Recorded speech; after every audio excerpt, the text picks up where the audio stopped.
हे आहे DS news network. आपण पाहत आहात आपली बातमी आपला आवाज.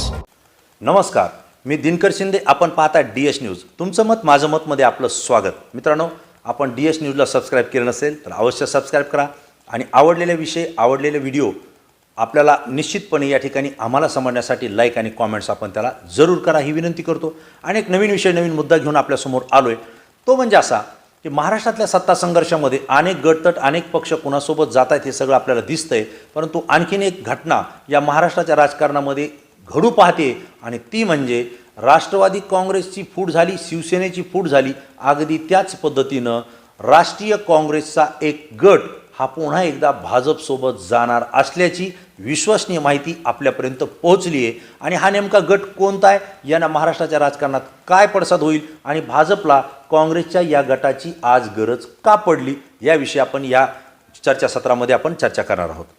मित्रांनो, मुद्दा असा आहे की भारतीय जनता पार्टीला म्हणजे देवेंद्र फडणवीस आणि महाराष्ट्रातल्या नेत्यांसोबतच देशातले जे नेते आहेत, जे पंतप्रधान नरेंद्र मोदी असतील किंवा अमित शहा असतील किंवा त्यांच्या पक्षाचे प्रमुख, यांच्या एक लक्षात आलेलं आहे की आता देशामध्ये वातावरण बदलत चाललेलं आहे आणि मोदींची लाटसुद्धा ओसरत चाललेली आहे. कारण झालेल्या प्रत्येक राज्याच्या निवडणुकीमध्ये भारतीय जनता पार्टीला मोठा दणका बसलेला आहे, मोठा फटका बसलेला आहे. कारण अनेक ठिकाणी काँग्रेस आणि त्यांच्या मित्रपक्षाचे त्या ठिकाणी सरकार आले किंवा भारतीय जनता पार्टीला सोडून अरविंद केजरीवाल असतील, पंजाब असेल, दिल्ली असेल, तुमचं पश्चिम बंगाल असेल, यासोबत कर्नाटकमध्ये काँग्रेसची सत्ता आली.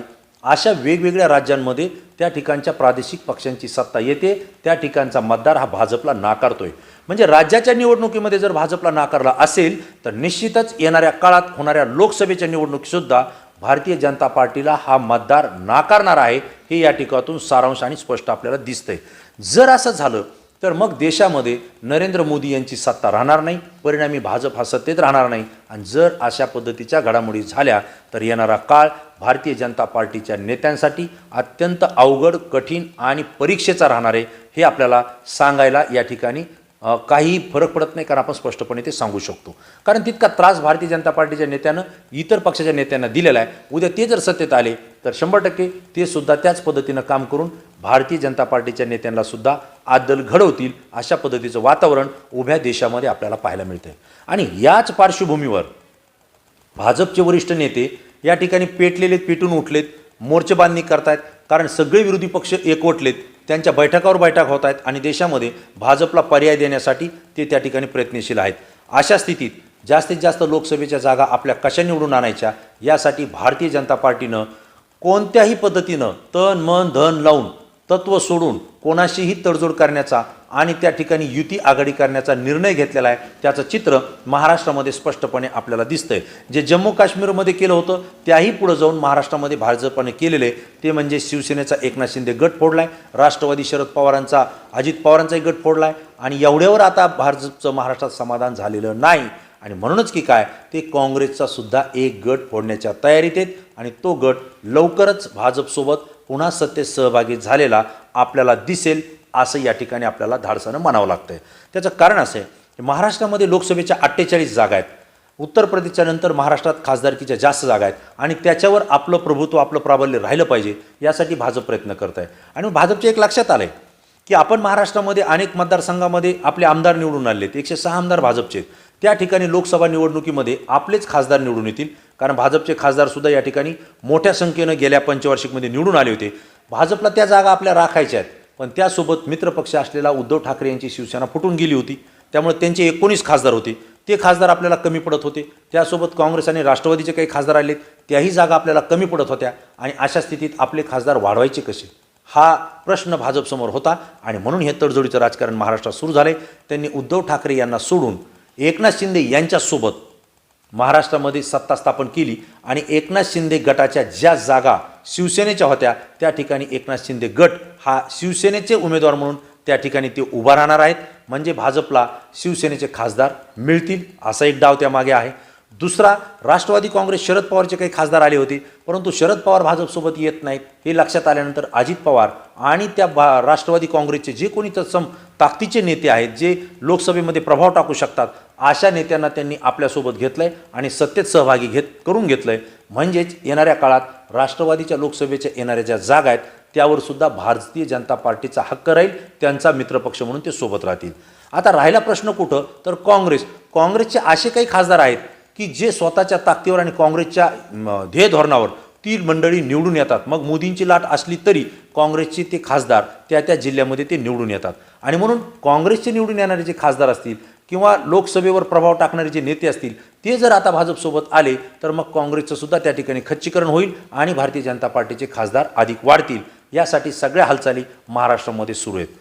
भाजपचे जे काही प्रदेशाध्यक्ष आहेत बावनकुळे यांनी स्पष्टपणे सांगितले, महाराष्ट्रातल्या 48 पैकी 45 लोकसभेच्या जागा या भारतीय जनता पार्टीच्या कशा निवडून येतील यासाठी आम्ही प्रयत्न करतोय.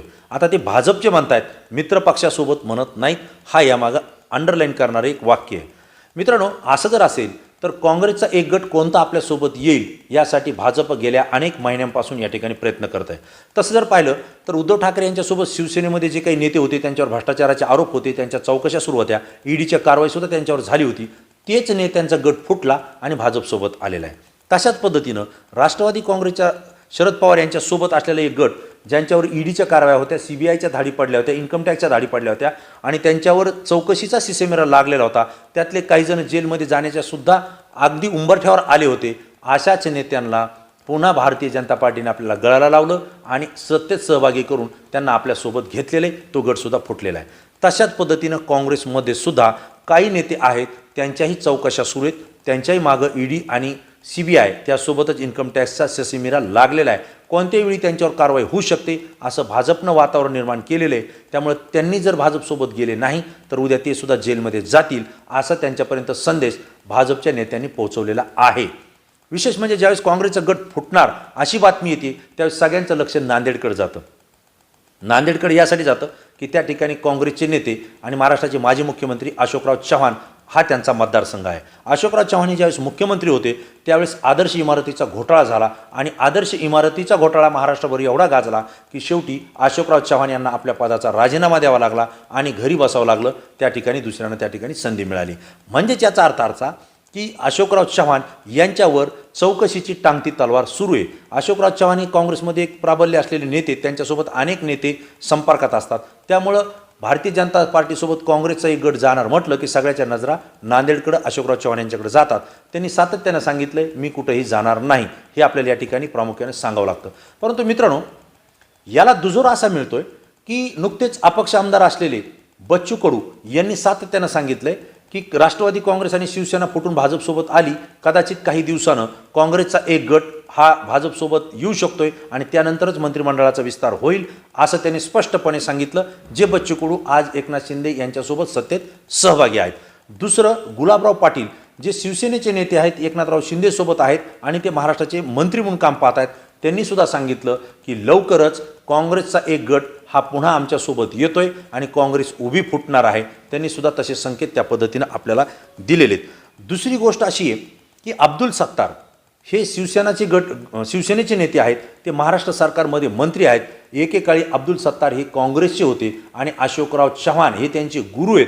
अशोकराव चव्हाणांना मानणारे अब्दुल सत्तार ज्यावेळेस शिवसेनेसोबत मंत्री झाले त्यावेळेस त्यांनी अनेक वेळा स्टेटमेंट केलं आहे, थोडं थांबा, काँग्रेसचा एक मोठा गट हा आपल्या भारतीय जनता पार्टी आणि शिवसेनेसोबत सत्तेत येणार आहे असं भाकीत त्यांनी अनेक वेळा केलेलं आहे. त्यासोबतच अशोकराव चव्हाण यांनी आता आमच्यासोबत येऊन सत्तेमध्ये सहभागी व्हावं असं सुद्धा आवाहन त्यांनी केलेलं आहे. यावरून असं दिसतंय की काँग्रेसचा एक गट फुटण्याच्या उंबरठ्यावर आहे आणि त्यातच देवेंद्र फडणवीस जे भाजपचे नेते आहेत, उपमुख्यमंत्री आहेत, त्यांनी काल झालेल्या भारतीय जनता पार्टीच्या कार्यकर्ता प्रशिक्षण मेळाव्यामध्ये बोलताना सांगितलं की भारतीय जनता पार्टीचे आता दरवाजे खुले आहेत, कोणीही आमच्यासोबत येऊ शकतो, त्याला आम्ही सामावून घेण्याची तयारी ठेवलेली आहे. कारण आता भारतीय जनता पार्टीनं कुणालाही दूर ठेवायचं नाही असं ठरवलं आहे असं त्यांनी सांगितलं. पण हे सांगत असताना त्यांनी एक लाईन अधोरेखित केली, ती म्हणजे अशी केली की सगळ्यांना प्रवेशासाठी दरवाजे खुलेत, भाजप स्वागत करेल, फक्त काँग्रेस आणि MIM यांना मात्र त्यांच्या ध्येय धोरणामुळे आमच्याकडे प्रवेश नाही असं त्यांनी सांगितलं. मित्रांनो, यावर सोशल मीडियावर सुद्धा अनेक कॉमेंट झाल्या. कारण ज्यावेळेस राष्ट्रवादी काँग्रेसला मी सोबत घेणार नाही असं देवेंद्र फडणवीस यांनी सांगितलं होतं, मी अविवाहित राहील पण राष्ट्रवादीला सोबत घेणार नाही नाही नाही, आणि ज्या वेळेस ते नाही नाही म्हटले त्यावेळेस त्या लोकांना त्यांनी आपल्यासोबत घेतलंय. हा इतिहास आहे आणि हा वर्तमानसुद्धा आहे. मग तसंच काँग्रेससुद्धा आम्ही सोबत घेणार नाही असं देवेंद्र फडणवीस बोलत आहेत. याचा अर्थ असा की काँग्रेससोबत घेणार नाही, पण काँग्रेसमधले जर काही नेते आमच्यासोबत तत्वाला धरून येत असतील तर त्यांचं स्वागत आहे. आमचे दरवाजे तुमच्यासाठी अजूनही उघडे आहेत, असा स्पष्ट संकेत देवेंद्र फडणवीस यांनी काँग्रेसमधल्या त्या गटाला दिलेला आहे. आता हा गट कोणता आणि किती दिवसात तो भारतीय जनता पार्टीसोबत येऊन महाराष्ट्राच्या सत्तेमध्ये सहभागी होतोय याकडे तुमचं आमचं लक्ष आहे. DS न्यूज बारीक लक्ष याकडे ठेवणे. अधिकृत माहिती आपल्याला मिळते, परंतु त्याची पुष्टी होत नाही आहे, म्हणून ती माहिती मी आपल्यापर्यंत देत नाही. कारण DS न्यूजनं ठरवलं आहे जी माहिती तुमच्यापर्यंत द्यायची ती सत्य द्यायची आणि ती खरी असेल, आपल्याला पटेल तरच द्यायची. मित्रांनो, हा विषय हा मुद्दा मला महत्त्वाचा वाटला, मी आपल्यासोबत शेअर केला. आपल्याला कसं वाटला तो आपण लाईक आणि कॉमेंट्स करून जरूर कळवा. पुन्हा नवीन विषय नवीन मुद्दा घेऊन आपल्यासमोर येईल. तोपर्यंत धन्यवाद.